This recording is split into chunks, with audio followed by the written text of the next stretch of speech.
European Union, which is attending as an observer, for its ongoing support. The reconvening of this conference offers an historic opportunity to reach a conclusive settlement to the conflict that has divided Cyprus for too many decades. The road back to Switzerland has not been easy, but the path to lasting peace never is. To get to this point, the leaders have overcome significant challenges and making unprecedented progress. And I salute the determination and common vision which has led them here. I firmly believe that through determination and political will, it will be possible to clear this final hurdle and reach a comprehensive settlement. The conference on Cyprus has been ongoing for the past 2 days. All participants have declared that they are here to find a solution. They have also demonstrated their awareness of this historic opportunity and the responsibility they share for a successful outcome.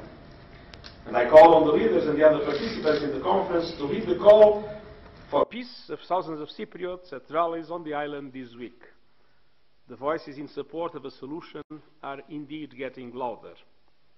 At the same time, there is no doubt that some sensitive and difficult issues remain to be resolved. The security and guarantee chapters is of crucial importance for a comprehensive solution. Discussions over the past few days have again shown that there is a commitment to find mutually acceptable solutions on security and guarantees that address the concerns of both communities. But it is clear that the security of one community cannot come at the expense of the other. And I urge all parties to continue in this area, as in all the others, to engage in these critical negotiations with the same constructive and creative spirit that they have displayed so far, taking the bold decisions that are still needed to find common ground.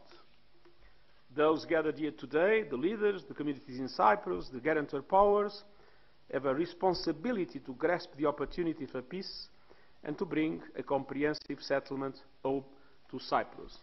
But there is still a lot of work to be done. Thank you. Thank you very much, Mr. Secretary General. I'll take very, very few questions. I'll start with the lady there, please. Can you introduce yourself for the Secretary General? Thank you. Hello, Excellency. I'm Esra Aygan, freelance journalist from Cyprus. We're hearing reports of progress today after yesterday's tie-up. Is there any substance to these reports, and may we find out on which subjects exactly there is progress? We had 2 sessions, one session of the conference in the morning on security and guarantees, and indeed there were some new positions showing increased flexibility in some aspects, but still, I would say the most important things are to be done. And we had the second table on the other chapters at lunchtime, in which I think we have made important progress in bringing closer the positions of the parties in relation to the outstanding issues of the other chapters, the chapters that are discussed only by the 2 communities. But it is slow progress and many outstanding issues are still to be resolved.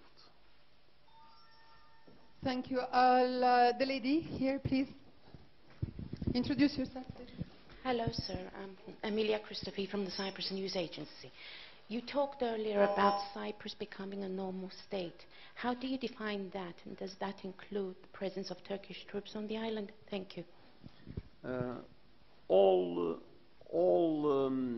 of those participating in this conference have said that they hoped that Cyprus one day would be able to become a fully normal state. Where there are differences is, of course, in the amount of time needed for that and the conditions for that to take place. So this is exactly one of the areas where we still have not an agreement. Thank you very much, Mr. Secretary General. Here, the gentleman here. Patrick Gailey, AFP News Agency. These talks have been described as the best chance for peace on Cyprus. If the leaders fail to grasp this chance, how many more resources is the UN willing to plough into Cyprus, both in terms of mediation and in terms of peacekeepers on the island? The central question is related to the will of the parties. No, the UN is here to support the parties, and the UN is not tired. No, we support the parties, and we want the parties to come to a positive result, and we are not impatient. What we want is the result to be positive and sustainable. We don't want a false agreement that would not last. So I can guarantee that from our side we are not impatient, and we are not threatening the parties in any on the contrary, here with humility but with determination to help find a solution, knowing that solution is very, very difficult to find. Last question. The gentleman. And of course we are not thinking about any proposal to the Security Council in relation to peace operations. Fatih Eren, Anadolu Agency. If this is the best chance, if there would be no solution, when is your deadline for the solution for Cyprus? Thank you. If we would put a deadline, we would help create the conditions for the problem not to be solved.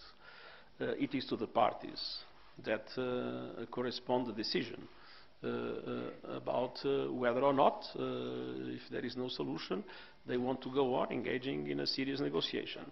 The role of the UN is of supporting the parties to find a solution. It's not to present ultimata to the parties.